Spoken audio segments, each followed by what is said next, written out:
the endless forests of North America, where winters stretch long and cruel, people whisper of a creature born from hunger itself, the Wendigo.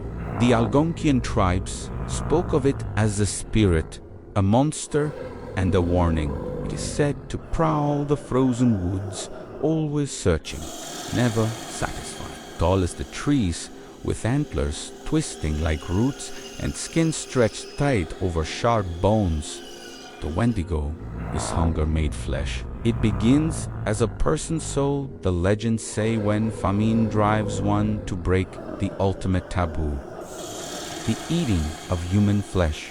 Once the taboo is broken, the soul twists and the body warps into something monstrous. The Wendigo is born, cursed with endless craving.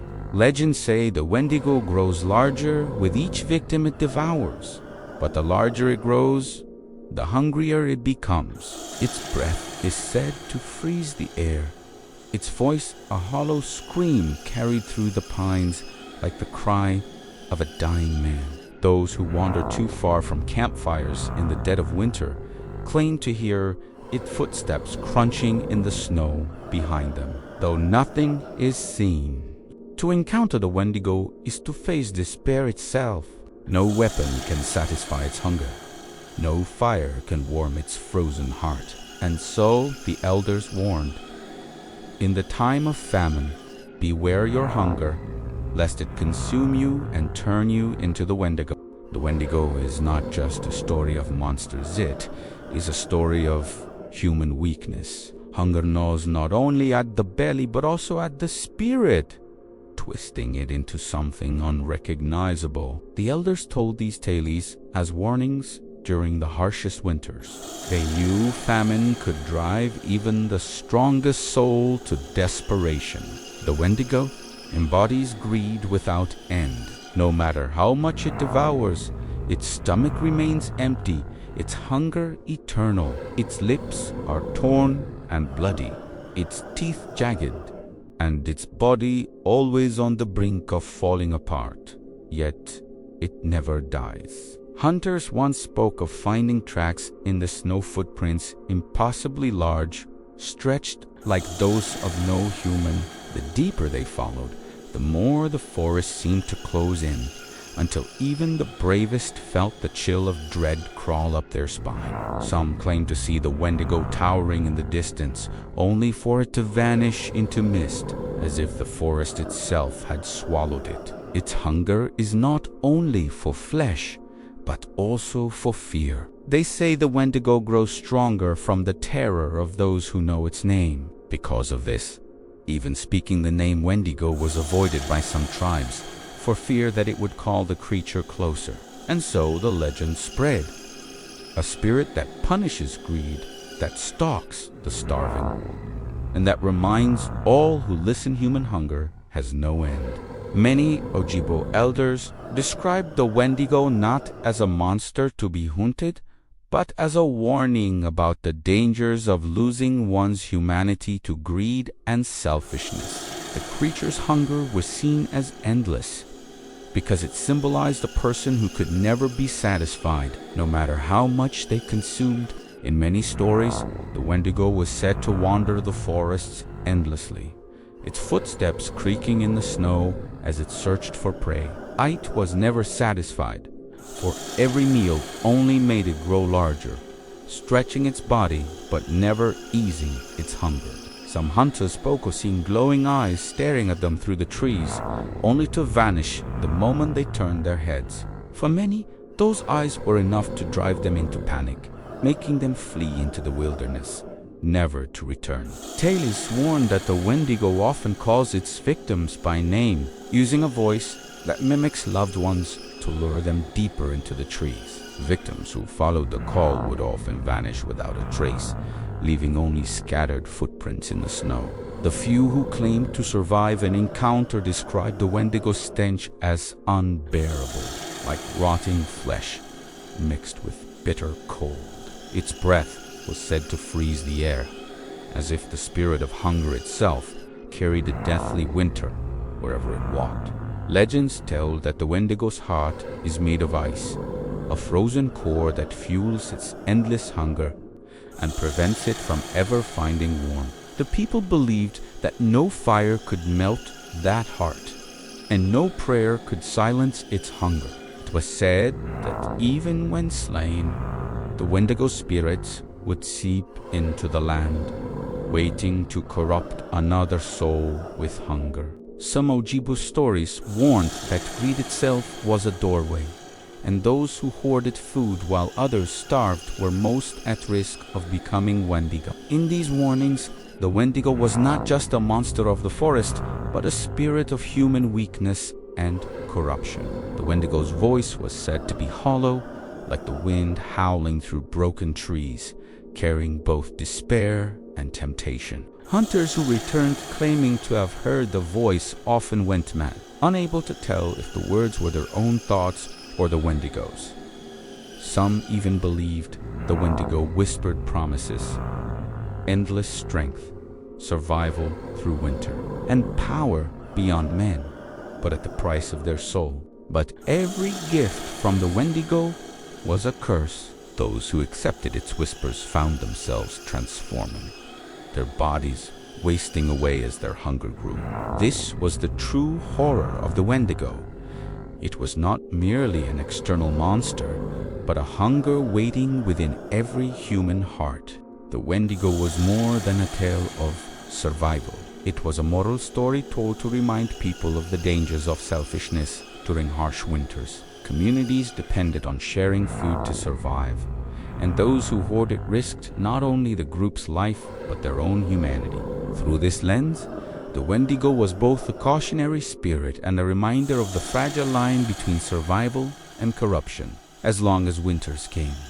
The stories of the Wendigo were told, echoing through generations as warnings not to fall prey to greed. Some tales insisted that only great courage and sacrifice could defeat the Wendigo, for its power thrived on fear and weakness. Warriors who faced the Wendigo in stories were often tested not only in battle but in resisting the temptation of its whispers. Those who failed were said to join its ranks, cursed to wander the woods as Wendigo themselves. Yet, even in defeat, the Wendigo's hunger could not be destroyed, for it was not a body but an Idea-ran eternal warning. The wind through the trees was believed to carry its spirit, reminding travelers of the price of greed. And so, the Wendigo became a part of the land itself, a shadow that followed every winter storm, forever hungry, forever watching. Travelers spoke of hearing footsteps behind them in the snow, only to find nothing when they turned. Some claimed they could hear whispers carried by the wind, tempting them deeper into the forest. Eyes glowing in the dark tree line often marked its presence, waiting for those who strayed too far. The Wendigo's legend thrived because it lived not only in the woods, but in the fierce people carried within themselves. In its hunger, the Wendigo reflected the darkest side of humanity, the greed that consumed more than any winter storm. To speak of it was to invite dread, yet silence was more dangerous for. Forgetting the Wendigo meant forgetting the lesson it carried. Its story lingered not just as a warning, but as a haunting presence that shaped how people saw the winter wilderness. Each winter storm seemed to carry with it the memory of the Wendigo, a spirit woven into snow and silence. Some believed the Wendigo was not just a monster, but the spirit of the land itself, punishing imbalance. And so, every howl of the wind through the trees was more than just. The coldit was the voice of the hungry spirit itself. Legends say the Wendigo could mimic human voices, luring wanderers deeper into the woods with the sound of a loved one calling. Families warned children never to follow voices in the woods, for the Wendigo was a master of deception. The Wendigo's hunger was endless, and the more it ate, the larger and more monstrous it became. Stories claimed that its heart was made of ice, beating only with the rhythm of hunger. The Algonquian people spoke of it not as a myth, but as a constant danger that could appear in any harsh winter. Its image became a metaphor for excess warning against greed and selfishness during times of scarcity. To face the Wendigo was not merely to face death, but to confront the darkest parts of human desire, even when unseen. The Wendigo's presence could be felt in the tightening of the air and the chill in one's bones. Its claws were said to slice through trees as easily as flesh, leaving marks that never faded.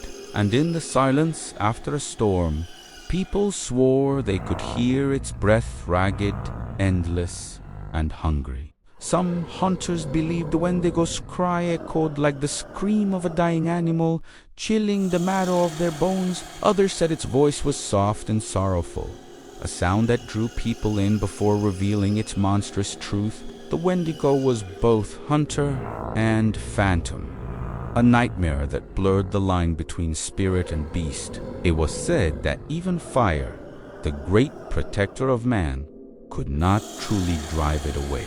Its hunger reached beyond flesh. It devoured hope, leaving survivors hollow and broken. The legend spread far beyond the Algonquian tribes, carried by settlers who heard whispers in the woods. In time, the Wendigo became a cautionary tale against greed and cruelty in every culture it touched. Even today, hikers in northern forests speak of strange feelings, as if being watched by unseen eyes. Some dismiss it as superstition, while others feel the Wendigo still prowls, waiting for hunger to awaken it again. The Wendigo's story reminds us that monsters are often born not from myth, but from the darkness within us all. The Algonquian people warned that the Wendigo was not just a creature, but a curse born from greed. Greed, they said, turned people into beasts, more frightening than any predator of the wild. The Wendigo was the embodiment of imbalance, consumption without need, hunger without end. Through this tale, the elders taught that survival required respect for nature, for life, and for balance.